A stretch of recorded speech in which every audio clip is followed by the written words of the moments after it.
Your mother has demanded a home-cooked meal. It has not been easy. I have worked my fingers to the bone unpacking all these containers from the caterer. I'm sorry.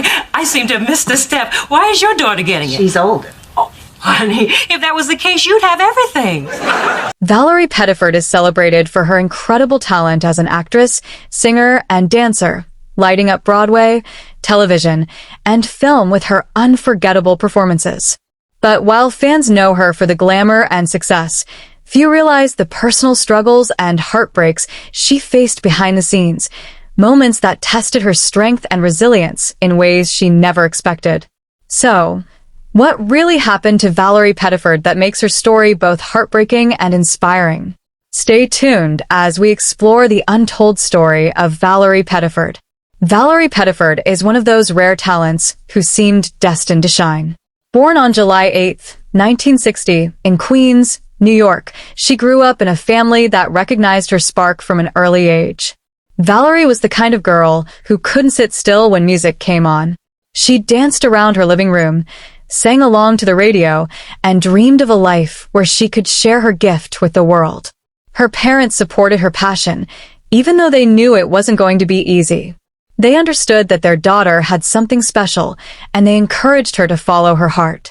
Valarie's journey started with dance, which quickly became her first love.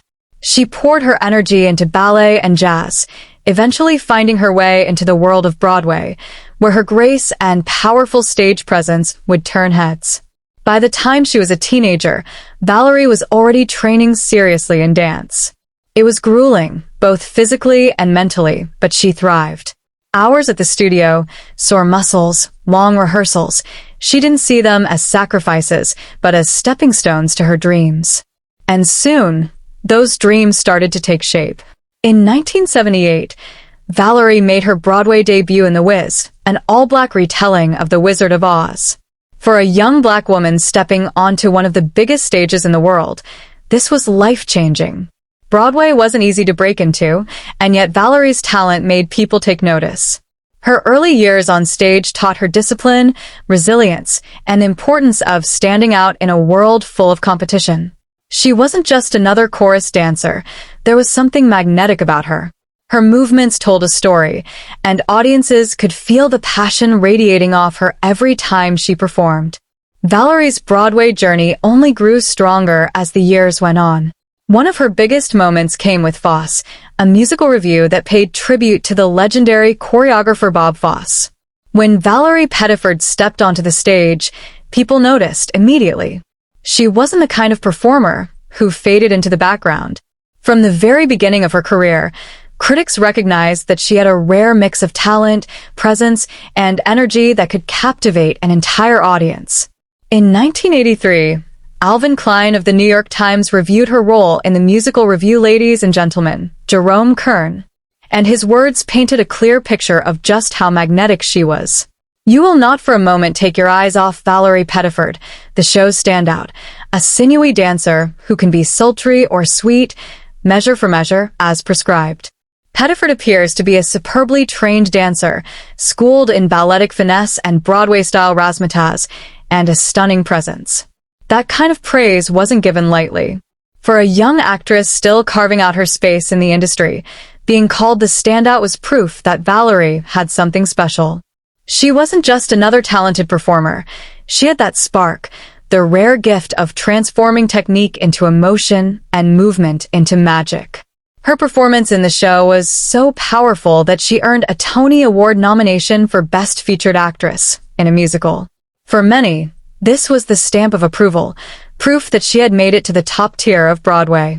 A few years later, in 1987, Valarie's role as Anita in West Side Story solidified her reputation even more. This time, critic Leah Frank, also writing for the New York Times, captured her essence perfectly. She described Pettiford's Anita as spicy, sensual, and full of fire. She is an exciting actress who has a special quality needed to ignite a number, such as America. That description sums up everything fans loved about her: passion, power, and charisma. Anita is one of the most beloved and demanding roles in musical theater.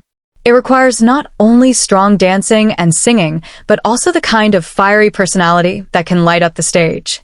Valarie brought all of that and more, leaving no doubt that she was a force to be reckoned with. These reviews weren't just compliments. They were milestones. They were the kind of critical moments that help define a career and let the world know that a star is in the making. For Valarie, it was confirmation that her years of training, discipline, and hard work were paying off. What made her performances stand out wasn't just skill, it was soul.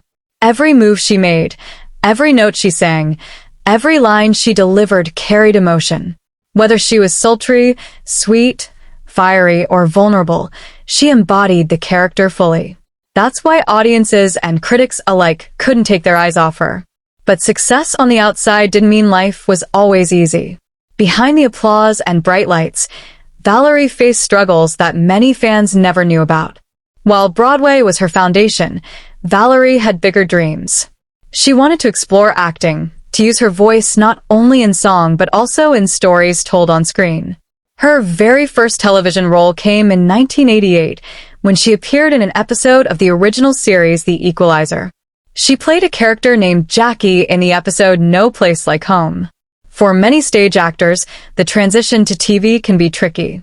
On stage, performances are big, expressive, and designed to reach the very last row of the theater. But television calls for a different kind of acting, subtle expressions, smaller gestures, and an intimacy with the camera that demands honesty above all else. Valarie made that shift seamlessly, proving that her versatility wasn't limited to the theater. Though it was a single-episode role, it was a big deal for her career. That first appearance marked the start of her journey into television. It showed casting directors and producers that she could adapt her skills to different mediums, and it gave her a chance to showcase her natural screen presence. She wasn't just a theater star, she was an actress ready to take on any format. Fast forward more than 3 decades later, and her journey came full circle in a way that few actors ever get to experience. In 2021, Valarie returned to The Equalizer, but this time it was for the reboot starring Queen Latifah. She didn't just play a guest role, she became part of the storyline as Carol Dante, the mother of Marcus Dante, one of the main characters. This wasn't just a small cameo, it was a recurring role that gave Valarie the chance to really dig into a character and show the depth of her acting skills. Playing a mother on television requires more than just delivering lines. It means conveying warmth, strength, and complexity. And Valarie did just that. Her portrayal of Carol Dante gave the series an emotional grounding that fans connected with. Back in the 1990s, Valarie Pettiford began making her mark on television in a way that showed just how versatile she truly was. She stepped into the world of daytime soap operas, where characters and storylines kept millions of viewers glued to their screens every afternoon. On Another World and One Life to Live, she brought to life dynamic roles, even originating the character of Sheila Price on One Life to Live. Soap operas are known for their dramatic twists and emotional intensity, and Valarie's ability to balance strength, vulnerability, and passion made her stand out in a genre where actors often sink or swim quickly. But it was her role years later, from 2002 to 2006, that truly cemented her as a familiar face in living rooms across America. On the UPN sitcom Half and Half, she played Dee Dee Thorne, the glamorous, outspoken stepmother who stole nearly every scene she was in. Audiences loved the way she brought both comedy and depth to the role, making Dee Dee more than just a supporting character. She became one of the show's highlights. Valarie's performance earned her 3 NAACP Image Award nominations, a recognition that not only celebrated her talent, but also solidified her as one of the most respected actresses on television at the time. After Half and Half, Valarie kept her momentum going. From 2008 to 2009, she joined the cast of Tyler Perry's hit series House of Pain, where she played Sandra Lucas. In a show filled with humor and heartfelt lessons about family, her role once again allowed her to showcase her ability to balance comedic timing with emotional storytelling. Around the same time, she also landed a spot in the HBO pilot Anatomy of Hope, directed by none other than J.J. Abrams. Even though the show wasn't picked up, working with such a visionary director further proved that Valarie could thrive in any creative space. Her career didn't slow down there. She took on a recurring role in NBC's popular drama The Blacklist, where she played Charlene Cooper, the wife of Harold Cooper, played by Harry Lennox, the assistant director of the FBI Counterterrorism Division. Even though her character wasn't always at the center of the action, Valarie infused Charlene with warmth, humanity, and strength, qualities that gave depth to the story and helped balance the intensity of the high-stakes world of espionage. And Valarie has never shied away from complex or bold roles. Back in 1994, she made headlines for playing Cassandra Kiefer, a lesbian character, in The Naked Truth, a performance that was considered bold and groundbreaking at the time. Then, from 1995 to 1996, she took her talents back to the stage as Julie in a touring production of Showboat, proving once again that she could switch between television, film, and theater with ease. Most recently, she wowed audiences in the fantasy drama A Discovery of Witches, where she portrayed Emily Mather, a warm and wise witch who brought both strength and compassion to this supernatural story. For many younger fans, this was their introduction to Valarie Pettiford, and it showed that even after decades in the business, she was still able to reinvent herself and shine in fresh, exciting roles. Her passion for performance didn't stop there. In 2007, Valarie stepped into the world of cabaret and stunned audiences with her debut at the Metropolitan Room in New York City. Her show was intimate, soulful, and filled with heart. For that performance, she was honored with the Backstage Bistro Award, a recognition that celebrates the best in cabaret. The award showed that Valarie wasn't just a Broadway star or a TV actress. She had the rare ability to captivate an audience in a smaller, more personal setting where every note and every word came straight from the heart. Not long after, her talent was recognized again when she won an NAACP Theater Award for her powerful lead role in The Wild Party. This gritty, jazz-age musical is full of bold characters and raw emotion, and Valarie gave a performance that people still remember. She brought a level of intensity and authenticity that made her character leap off the stage. It was proof that she wasn't afraid to take risks and dive deep into challenging roles. Her solo work became another avenue where she shined brightly. In 2008, she premiered Valarie Pettiford, Thankful, a one-woman show that played in both New York City and Los Angeles. It was more than just a performance. It was a reflection of her journey, her gratitude, and her incredible ability to connect with audiences. A year later, in 2009, she followed it up with Valarie Pettiford, The Concert, another solo showcase in New York City. These shows allowed her to share her voice, her story, and her artistry in a way that felt deeply personal, reminding audiences why she remained such a beloved performer across so many genres. And Valarie's story didn't stop there. Even decades into her career, she continues to surprise fans with new roles and opportunities. In September 2024, it was announced that she had joined the cast of the long-running soap opera The Young and the Restless as Amy Lewis. For fans who had followed her career since her early days in soap operas back in the 90s, this return to daytime television felt like a full-circle moment.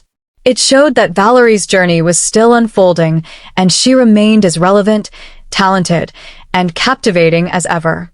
From Broadway to London's West End, from cabaret stages to award-winning solo shows, and back to television once again, Valarie Pettiford has never stopped reinventing herself. Each chapter in her career proves that she's not only a survivor in the entertainment industry, but also a true star who knows how to shine in every space she enters.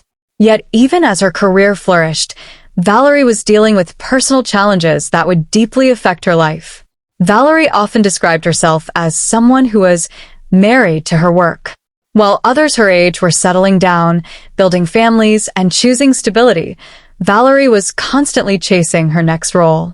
She had sacrificed so much to build her career, and while it paid off professionally, it left her emotionally drained.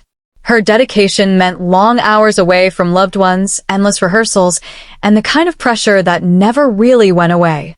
Even with awards and recognition, there were times when she felt lonely, misunderstood, and exhausted.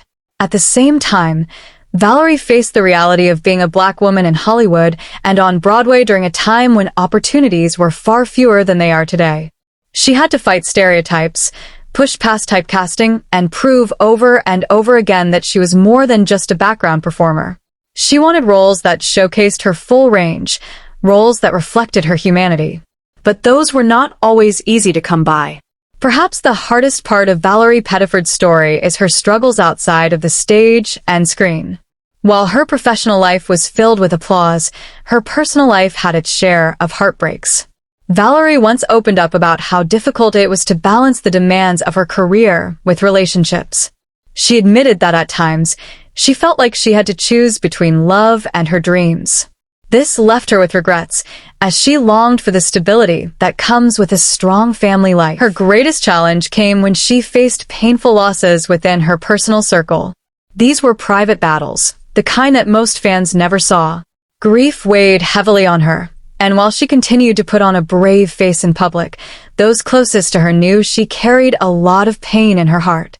Even through heartbreak and loss, Valarie Pettiford never gave up on her dreams or her faith in herself. She used her struggles as fuel, bringing depth to her performances that made them feel even more real. Fans could sense that behind her characters was a woman who had truly lived, who had experienced joy and sorrow, triumph and defeat. Her resilience became her greatest strength. She continued to work, to inspire, and to prove that success wasn't just about the roles you landed, but also about the courage you showed when life tried to break you. Valarie Pettiford's career has always been impressive, but behind the curtain of fame and hard work, she has also built a beautiful personal life filled with love and partnership. One of the most meaningful parts of her journey is her marriage to Tony Rader. Tony isn't just her husband, he's also her manager, which means the two of them share not only their personal lives but their professional worlds too. It's not always easy for couples to mix business with love, but Valarie and Tony have found a way to make it work, supporting each other through the highs and lows of show business. Tony himself has had a fascinating path. Before stepping into acting and management, he was actually a professional athlete. He once played baseball as a pitcher for the Philadelphia Phillies, which shows that determination and talent run on both sides of this partnership. Moving from the sports world into acting and managing might seem like a big leap, but Tony brought the same discipline and drive he had as an athlete into his second career. That balance between the two of them, Valarie with her artistic brilliance and Tony with his sharp eye for guidance, has helped make their bond even stronger. Their love story is also one of lasting commitment.